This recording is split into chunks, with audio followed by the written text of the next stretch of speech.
Jap had the body removed out of respect for the victim's niece. His attention is commendable.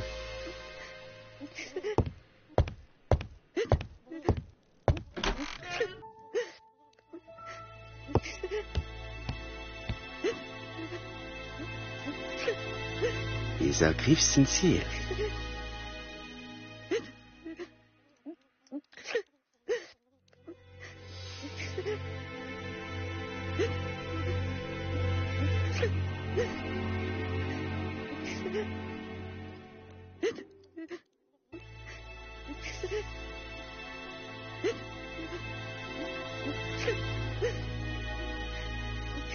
She appears to be very upset.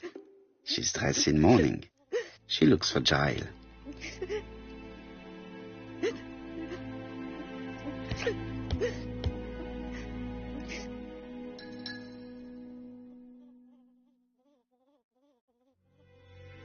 You were very fond of your aunt, am I right? She was the only family I had since my mother died.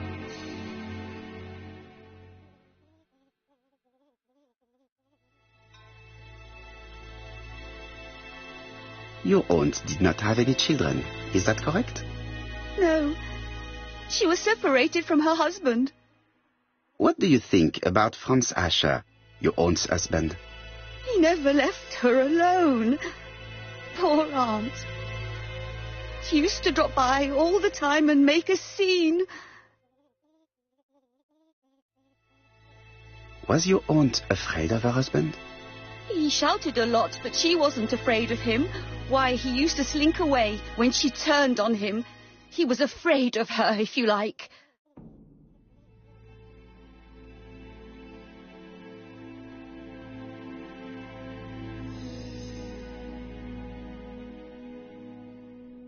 Did your aunt enjoy good health?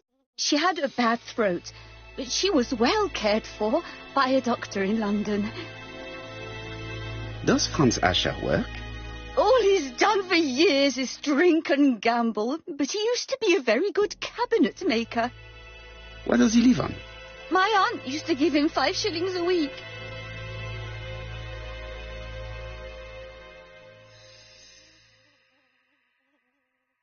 Why did she support such a goods for nothing? He was her husband. She couldn't leave him with nothing. I understand. You have been of great assistance, mademoiselle.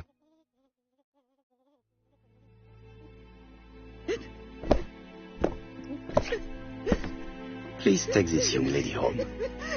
My pleasure. Well, this Franz Ascher does not seem to be quite so dangerous as Jap says. And since Alice Ascher gave him money regularly, it was not in his interest to kill her.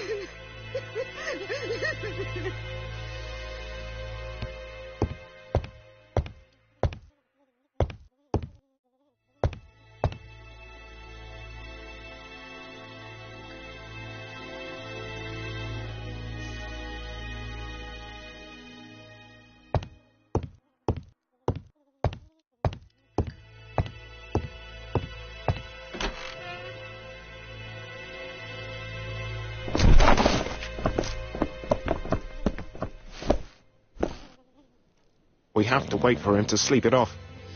He's all yours, Poirot. There are a few things I need to check. There must be some way of sobering him up. I wonder what his wife used to do. He must have scared the customers away.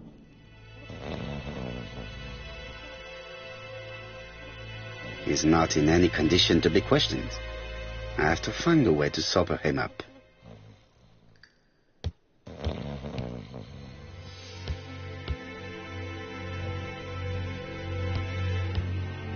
There are cigarettes packets in a mess on the shelf.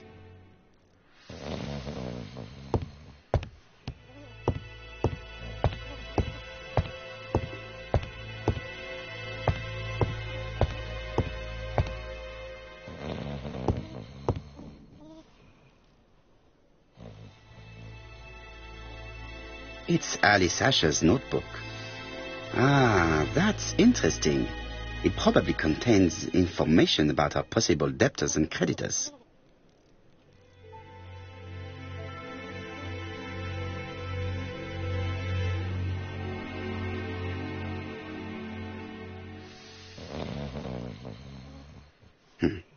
A box of new stockings.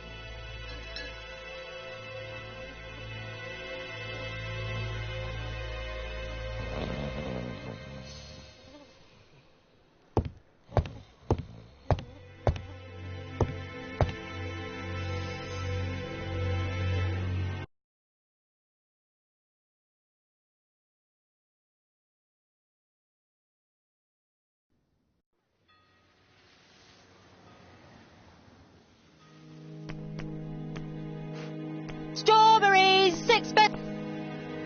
Oh, you again? I've nothing to say.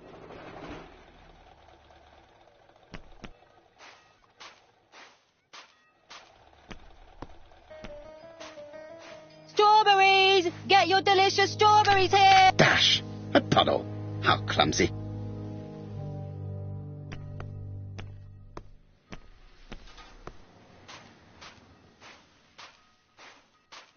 £4 a lettuce, a lovely large lettuce, 4 pence only.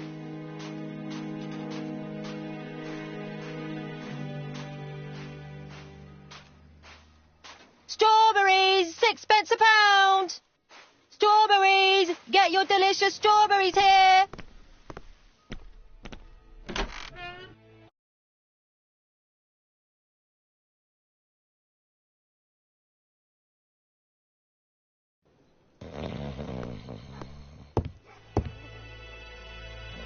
He's not in any condition to be questioned.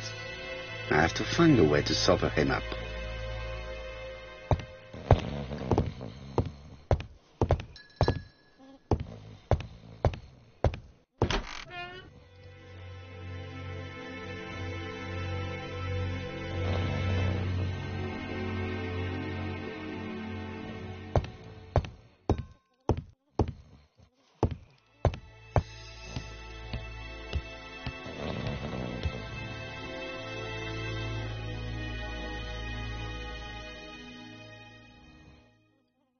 Medicine.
Nothing suggests any sign of a fight.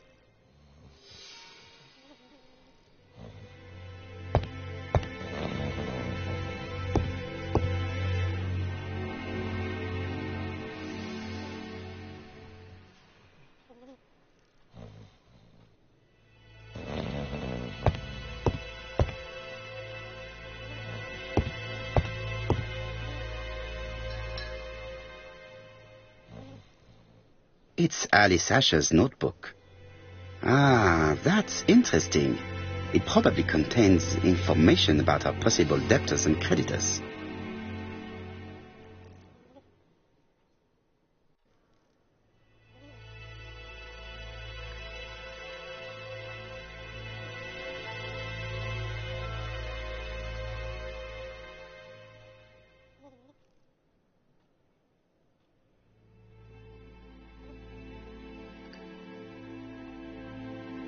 Bodley.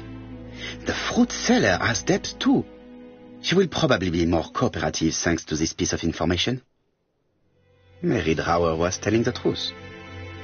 Mrs. Asher regularly gave money to her alcoholic husband.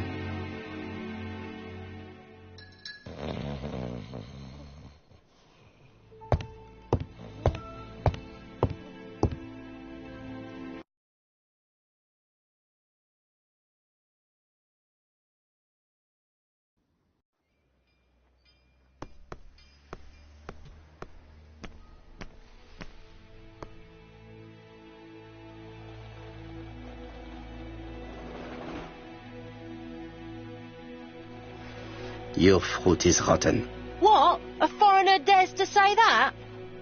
According to the victim's account book, you owed her £10 for tobacco and magazines. That's a lie. She owed me £1. I swear. Now, please be so kind as to explain this. Look at my account book. Alice owed me £11 for fruit and vegetables. I may have had a slate at her shop, but she had one at mine. She owed me £1. And that reminds me I have to get it back from her niece. That is quite enough. Your account book has saved you, but I might ask Chief Inspector Japp to throw you in the cells for 1 or 2 nights while he checks your entries. Do you want to go to prison? Prison? Now that's not fair. I haven't done nothing. In that case, I am counting on your full collaboration. Yes, sir. Of course, sir. Listen, I didn't kill Alice, I swear. But it's true that I did go to the shop yesterday. At what time? 6 o'clock. She left me a note saying she wanted some strawberries if I got some. I received them late, about 6. So I took them over to her. But you did not see her. She wasn't in the shop, so I just put the strawberries on the counter and left.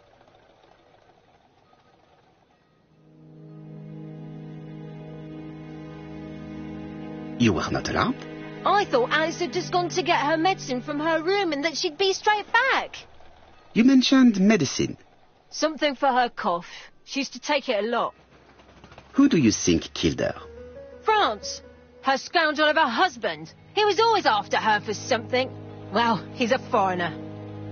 Sorry, sir. What I mean is he's German. That's even worse. Did you see Franz Asher enter the tobacco shop late yesterday afternoon? Well, no. But at that time of the day, the streets are packed, and I have better things to do than watch her shop.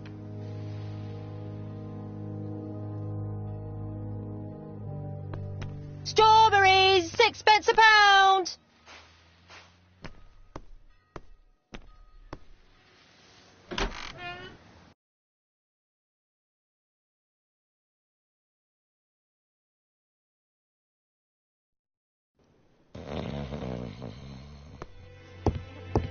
The priority is to question Asher.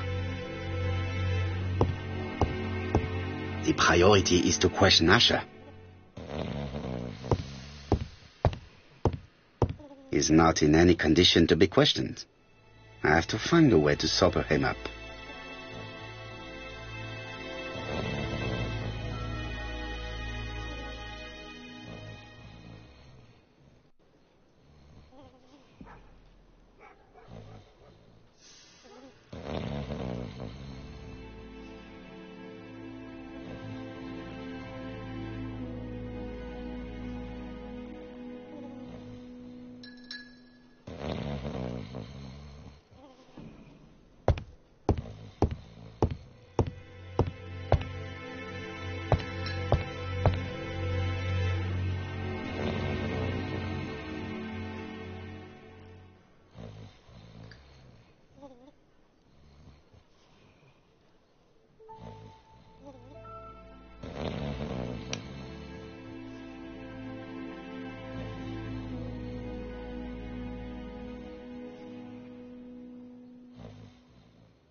murderer probably pretended to be a customer. He hit the shopkeeper from behind as she turned round to serve him.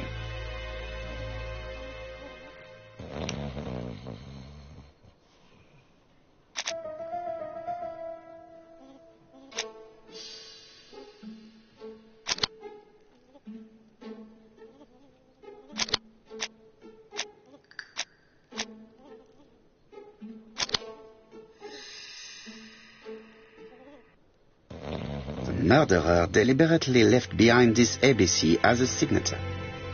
The absence of fingerprints and the fact that it is open at letter A for Andover leaves little doubt.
The priority is to question Asher.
Strawberries, 6 pence a pound.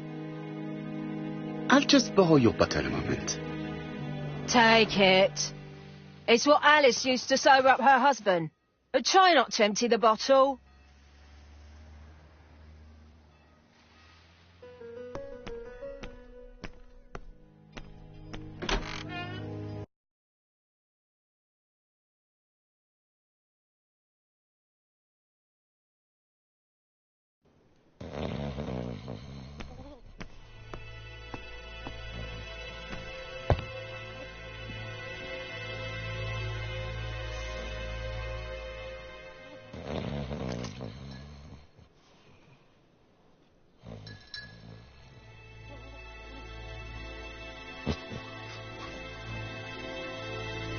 Mes amis, I can say without a doubt that poor Mrs. Asher was killed between 5:30 and 6.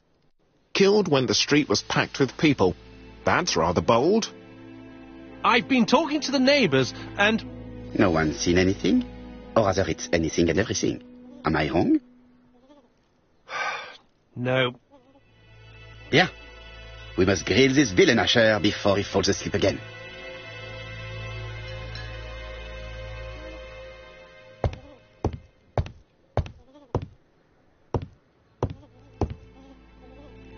This man is in rather a bad state.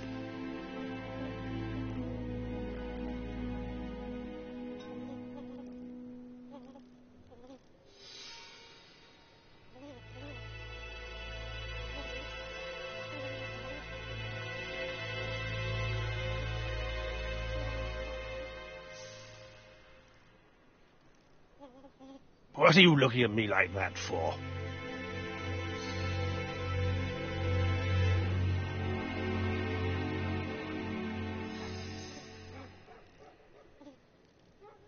This man has been fighting and he smells of alcohol.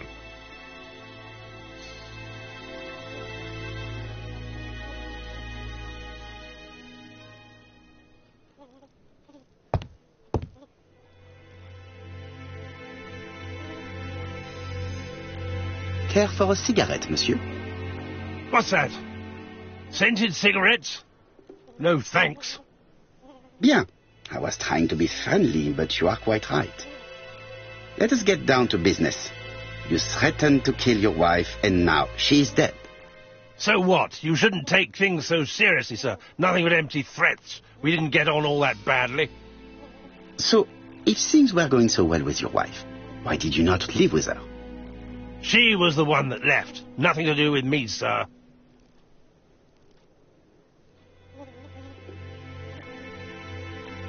You can't have treated her very well for her to run away. No, sir, no. I wouldn't say I'd ever laid a finger on her, but it was only normal. She was my wife. Are you often involved in fights? I don't know what you mean.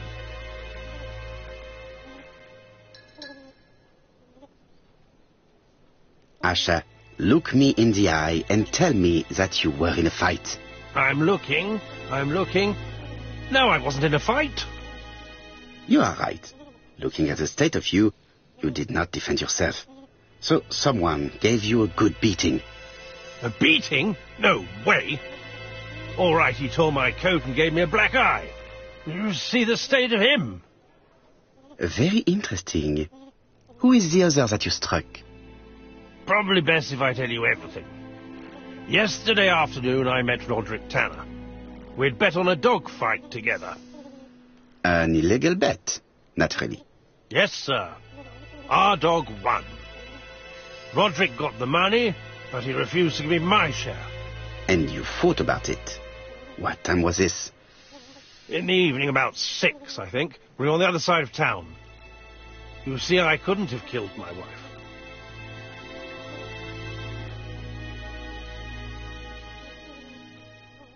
Asher's alibi appears to be confirmed. All the same, I'm going to call and check that he did have a fight with this Tanner on the afternoon of the murder. You can never trust this sort of chap. One thing is certain, Asher was a ruffian who used to beat his wife. But he is not very educated. It certainly was not him who wrote the letter signed ABC. Let's resume, Hastings. We know the murderer pretended to be a customer. He did not kill her for money, that appears to be certain. I agree with you on that point. And the murderer left an ABC guide as a signature. Therefore, it's likely he wrote the letter. Indeed, but that doesn't explain why and how he did it. You are quite right. Why he did it is a mystery. But as for how he did it, we do know enough to try and reconstruct the events.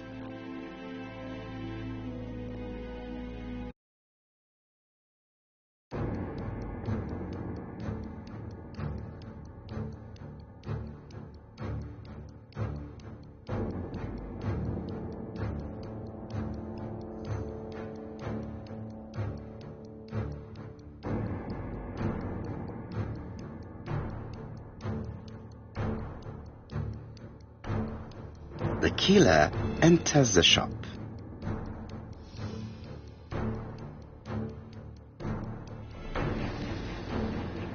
Mrs. Asher keeps her back turned.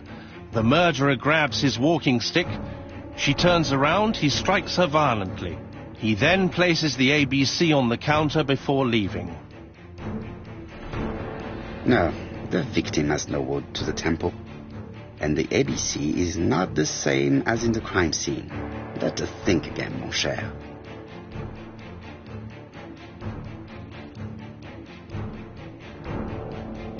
The killer enters the shop.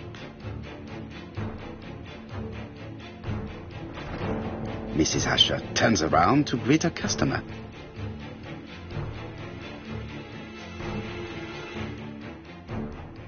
The murderer asks her for some tobacco. She turns her back to him. He seizes the opportunity to strike her.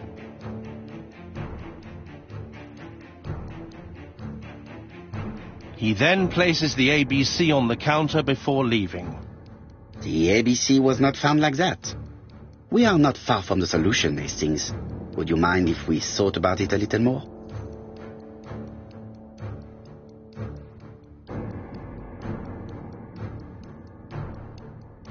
The killer enters the shop. Mrs. Asher turns around to greet her customer.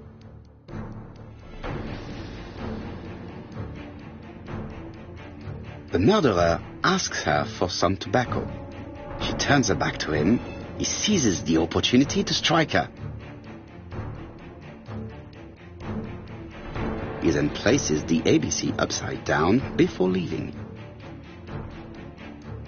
Everything appears to match the crime scene, mon cher Hastings. That is exactly what happened.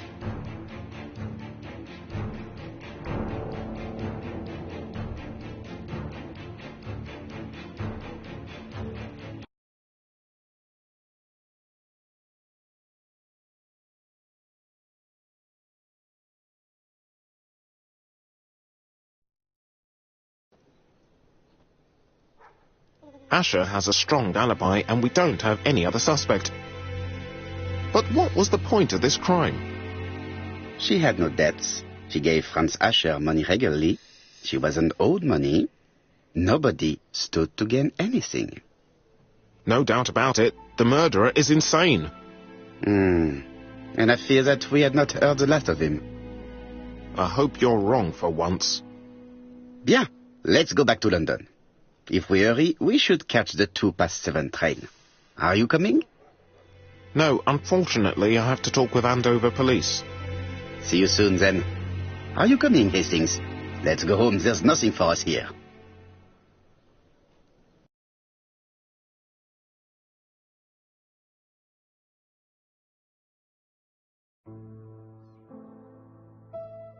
Well, do you have any idea about the killer's identity? The crime was committed by a man of medium height, with red hair and suspicious eyes. He has a slight limp on the right foot and a wart just below his shoulder blade. Poirot! Mon ami, what do you want? You fix upon me a look of dog-like devotion and demand of me a pronouncement à la Sherlock Holmes. Now for the truth. I do not know what the murderer looks like, nor where he lives, nor how to set hands upon him. What shall we do, then? Nothing. Nothing? Do not be so impatient, Hastings. The killer will manifest himself soon enough. I thought I heard the postman. Maybe there's some news. I will go and see.